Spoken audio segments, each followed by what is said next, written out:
হরে কৃষ্ণ কৃষ্ণ কৃষ্ণ হরে হরে, হরে রাম রাম রাম হরে হরে। ষটতিলা একাদশী ব্রত মাহাত্ম্য। মাঘ মাসের কৃষ্ণপক্ষের ষটতিলা একাদশীর মাহাত্ম্য ভবিষ্যোত্তর পুরাণে বর্ণিত আছে। যুধিষ্ঠির মহারাজ বললেন, হে জগন্নাথ, মাঘ মাসের কৃষ্ণপক্ষের একাদশী তিথির নাম কি, বিধি বা কি, এবং তার কি ফল সবিস্তারে বর্ণনা করুন। তদুত্তরে ভগবান বললেন, হে রাজন, এই একাদশী ষটতিলা নামে জগতে বিদিত। একসময় দালভ্য ঋষি মুনিশ্রেষ্ঠ পুলস্তকে জিজ্ঞাসা করেন, মর্তলোকে মানুষেরা ব্রহ্মহত্যা, গোহত্যা, অন্যের সম্পদ হরণ আদি পাপকর্ম দ্বারা নরকে গমন করে, যাতে তারা নরকগতি থেকে রক্ষা পায়, তা যথাযথভাবে আমাকে উপদেশ করুন। অনায়াসে সাধন করা যায় এমন কোনো কাজের মাধ্যমে যদি তাদের এই পাপ থেকে উদ্ধারের কোনো উপায় থাকে তবে তা বলুন। ঋষি পুলস্ত বললেন, হে মহাভাগ, তুমি একটি গোপনীয় উত্তম বিষয়ের প্রশ্ন করেছ। মাঘ মাসে শুচি, জিতেন্দ্রিয়, কাম, ক্রোধ আদি শূন্য হয়ে স্নানের পর সর্বদেবেশ্বর শ্রীকৃষ্ণের পূজা করবে। পূজাতে কোনো বিঘ্ন ঘটলে কৃষ্ণ নাম স্মরণ করবে। রাত্রিতে অর্চনান্তে হোম করবে। তারপর চন্দন, অগুরু, কর্পূর ও শর্করা প্রভৃতি দ্বারা নৈবেদ্য প্রস্তুত করে ভগবানকে নিবেদন করবে। কুষ্মাণ্ড, নারকেল অথবা 100 গুবাক দিয়ে অর্ঘ্য প্রদান করবে। কৃষ্ণ কৃষ্ণ কৃপালস্তম গতি নাম গতির্ভব ইত্যাদি মন্ত্রে শ্রীকৃষ্ণের পূজা করতে হয়।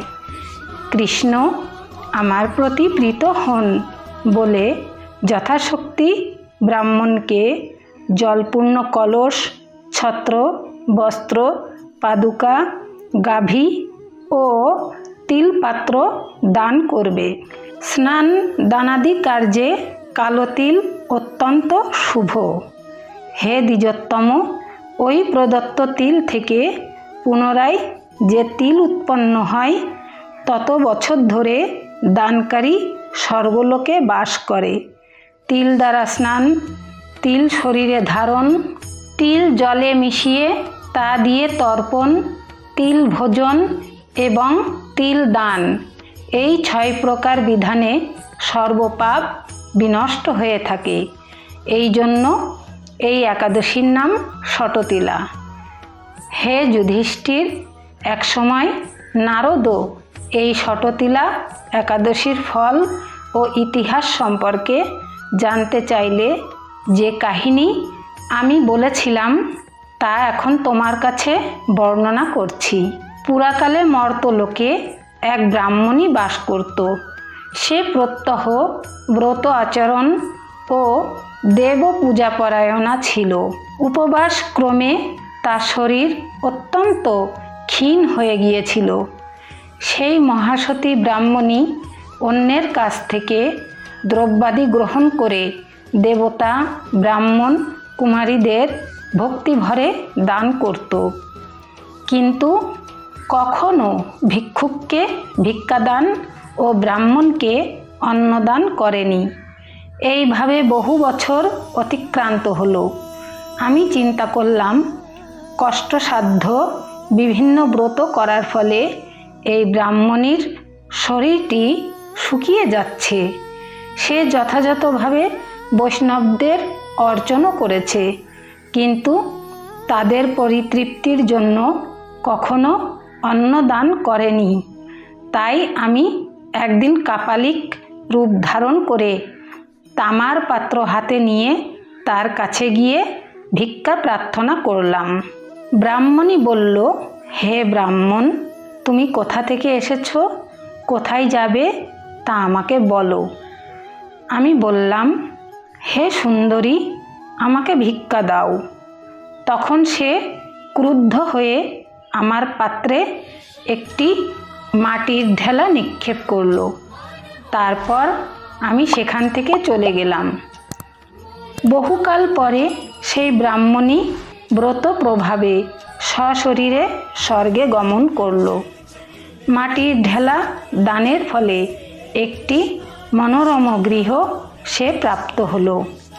কিন্তু হে নারদ, সেখানে কোনো ধান ও চাল কিছুই ছিল না।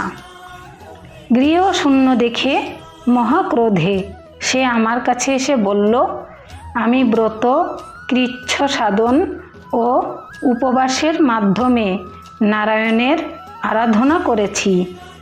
এখন হে জনার্দন, আমার গৃহে কিছুই দেখছি না কেন?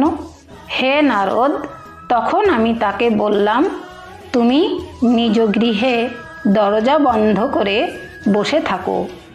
মর্তলোকের মানবী সশরীরে স্বর্গে এসেছে শুনে দেবতাদের পত্নীরা তোমাকে দেখতে আসবে, কিন্তু তুমি দরজা খুলবে না। তুমি তাদের কাছে শততিলা ব্রতের পুণ্যফল প্রার্থনা করবে। যদি তারা সেই ফল প্রদানে রাজি হয় তবেই দরজা খুলবে। এরপর দেবপত্নীরা সেখানে এসে তার দর্শন প্রার্থনা করল। শততিলা ব্রতের ফল পেলেই কেবল সেই মানবী দর্শন দেবেন জেনে তাদের মধ্যে এক দেবপত্নী তার শততিলা ব্রতজনিত পুণ্যফল তাকে প্রদান করল। তখন সেই ব্রাহ্মণী দিব্যকান্তি বিশিষ্টা হল এবং তার গৃহ ধনধান্যে ভরে গেল। দ্বার উদ্ঘাটন করলে দেবপত্নীরা তাকে দর্শন করে বিস্মিত হলেন। হে নারদ, অতিরিক্ত বিষয় বাসনা করা উচিত নয়। বিত্ত স্বার্থ ও অকর্তব্য। নিজ সাধ্যমতো তিল, বস্ত্র ও অন্ন দান করবে। শততিলা ব্রতের প্রভাবে দারিদ্রতা, শারীরিক কষ্ট, দুর্ভাগ্য প্রভৃতি বিনষ্ট হয়। এই বিধি অনুসারে তিল দান করলে মানুষ অনায়াসে সমস্ত পাপ থেকে মুক্ত হয়। ইতি শততিলা একাদশী ব্রত মাহাত্ম্য সমাপ্ত। হরে কৃষ্ণ কৃষ্ণ কৃষ্ণ হরে হরে, হরে রাম রাম রাম হরে হরে।